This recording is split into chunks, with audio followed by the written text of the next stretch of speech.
obviously the big at bat there. Mendez has trouble trying to get the two bunts down. Yeah.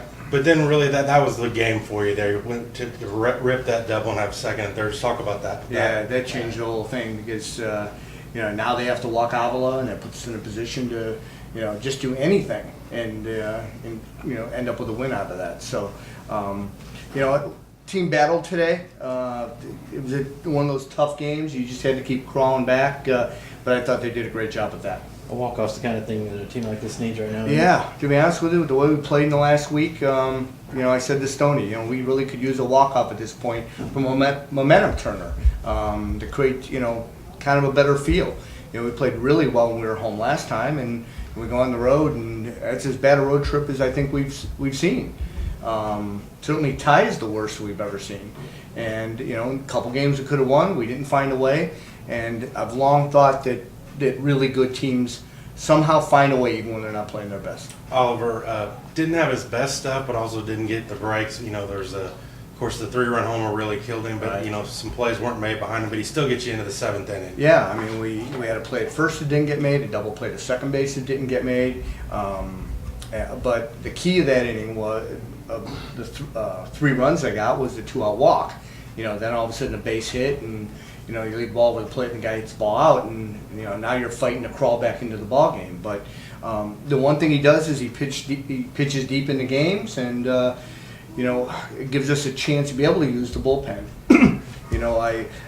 I got a line from Tony La Russa this year, and he said, if you go to your bullpen when you want to instead of when you have to, you'll win an awful lot of games. And that was kind of it. We made moves today kind of based on when I wanted to make them versus, okay, we have to because our starter got blown out. Eisen's been here since day one, but he hasn't seen a lot of Rent 1 part-time. No, So he it's nice to really get hasn't. It just happened. He played a little bit on the road trip, and so I'm sure that feels good for him right now. he's been one of those clubhouse guys for you that hasn't complained about his role or anything No, like that. and he catches down there in the bullpen and getting his brains beat out down there.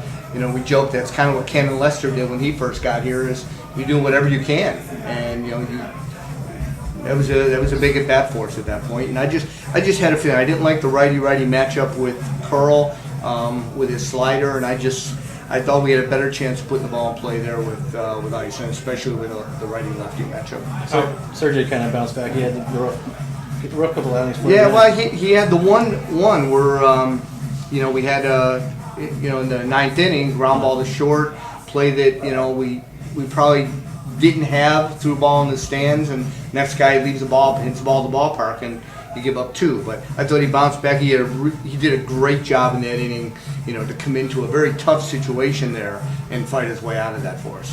Rockford. The job he did gave us a chance to win that game. They lost a manager, so obviously only having won 3 games, they're going to be pretty fired up now. So, you guys have to go out there and play well. Probably better overall than you did today. Absolutely. I mean, these guys are fighting for jobs over there right now. They got a new manager who comes in, doesn't know any of them. He has no personal allegiances. He's going to say, hey, who should I keep and who do I have to go get somebody else for? So that certainly changes, I think, how they may play the game a little bit. And you're going to worry about teams like that. I've always worried about teams like that. You come in, when you're fighting teams that are even with you, you go, okay, we know what the fight is. But when you got a team coming in like that, and they've got something to prove, that's you better bring your game. It's hypothetical, but how key was it to get it that run in the 9th? Because you would use just about everybody. No, I really hadn't. I still had McGraw, and I had Simpson for long. But nice to end it there and not have to. Absolutely, not have to do that. No, absolutely. And then we got Sully going tomorrow, and we'll go fight him a different way tomorrow. Well, that play when they got their 1 run or got the double there in the 8th. Right. What happened in the recording? We just dropped the ball. Yeah, hit him in the glove, and he dropped it. So that's an error. That's an error. Okay. That was corrected. Well, we couldn't see up there in the press box. Okay, good. Yeah, that was an error. That was nice. I asked our players what happened there, and he just hit him here and fell out. He didn't dive or anything. No, right. So, we talk about an error is an extraordinary play. Well, the only part was he had to go to the wall, but that's not an extraordinary play for a professional baseball player. This is Bill Bonin of People's National Bank and home of the free Miners checking account. How may I help you? Hey Bill, this is Eric Plank of the Southern Illinois Miners. Hey Eric, it's great to hear from you. Do you remember how you were telling me about the great customer service at People's National Bank? And if I ever need anything to just let you know? Yeah, of course. Well, how tall are you, Bill? Why do you ask? I'll be right over.